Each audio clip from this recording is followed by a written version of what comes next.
So now I will show you how to do a factory network unlock. In my opinion, this is the most valuable way to unlock your phone, and once you have an unlocked phone, you will be able to resell it at a higher price, and your phone will be compatible worldwide with all carriers. The first thing we have to do is to disable Find My iPhone, so simply go to Settings, scroll down where it says iCloud, and scroll all the way down where it says Find My iPhone. Make sure it is completely off, so you can turn it back on once your iPhone has been unlocked successfully.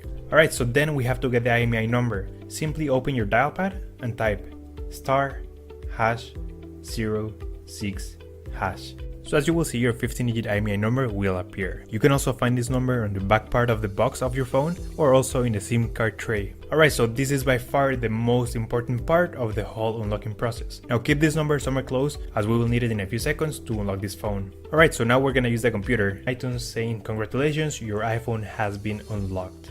Boom, there you go guys, your phone is now fully factory unlocked and now it's compatible worldwide with all carriers. You should get a full signal on your new carrier. And that's it guys, that's how we unlock an iPhone 7. That's all for today guys. If you have any questions, just leave me a comment and I'll try to help you as soon as I can. By the way guys, we're also giving away a free iPhone 7, completely sealed, brand new phone. You can find the instructions on how to enter the giveaway in the next video. Thanks for watching guys, take care.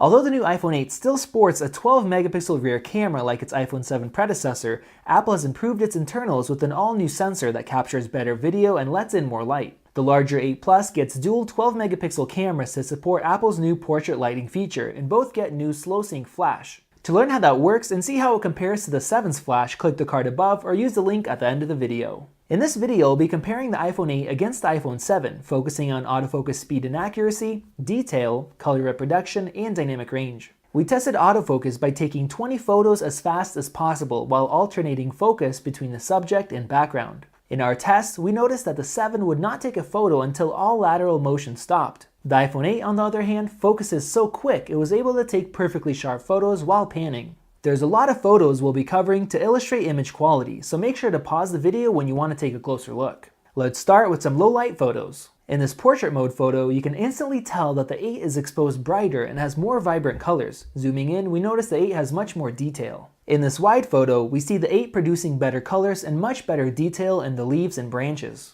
Next, we could tell the 8 renders the scene a little brighter than the 7, with more accurate colors in the dry grass. We also see a huge improvement in the detail around the leaves. In this portrait photo, the 8's photo is again brighter with better colors and less visible noise. Looking at the image on a larger monitor, it seems as though Apple's noise reduction produces slight smearing, like details around the jeans.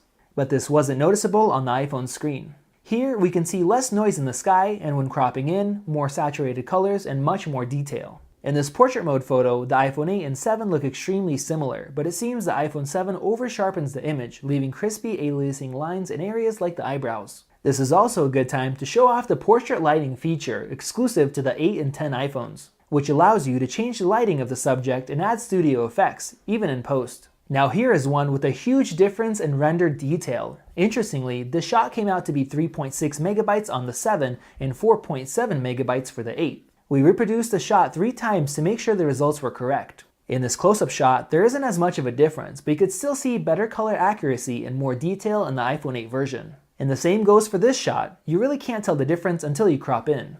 In this photo, we decided to shoot against the sun, and we instantly see the sky and sun is more blown out on the 7, but the subject's face is brighter. We see more flaring on the 8's image, but it gets much better detail. Here we do the same thing, but in portrait mode. The 7 greatly suffers from flaring, whereas the 8 can better handle the extreme lighting conditions. The 7's colors look way off and the image lacks detail. Now let's show off some shots focusing on dynamic range. For these tests, we set both phones to capture HDR images.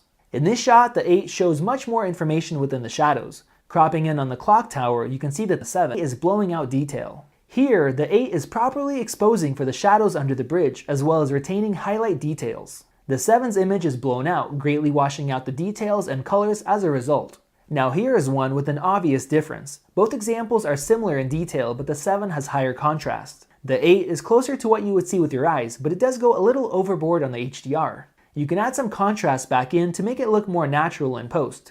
The 8 also retains colors like in the sky, on the fence, and especially in the rocks, which look black on the 7. Moving on to our final photo, the difference is startling. The 7 shows the subject as too dark, and colors in the highlight regions are washed out. The 8 retains the highlights while also showing true-to-life colors, even in the shadows. The subject's face is properly exposed, except we do see some compression artifacts in the jacket, likely from a boost in the shadow brightness. Overall, Apple has done a nice job upgrading the iPhone 8's cameras compared to the 7. We get faster autofocus, better color accuracy, lower noise, much better flash capabilities thanks to its slow sync, and a massive improvement in dynamic range. If you enjoyed this video, like it and hit that subscribe button. Also, check out our price guide, which makes it extremely easy to find the best deals on Apple products, updated daily. Be sure to follow us on social media, and we'll see you in the next video.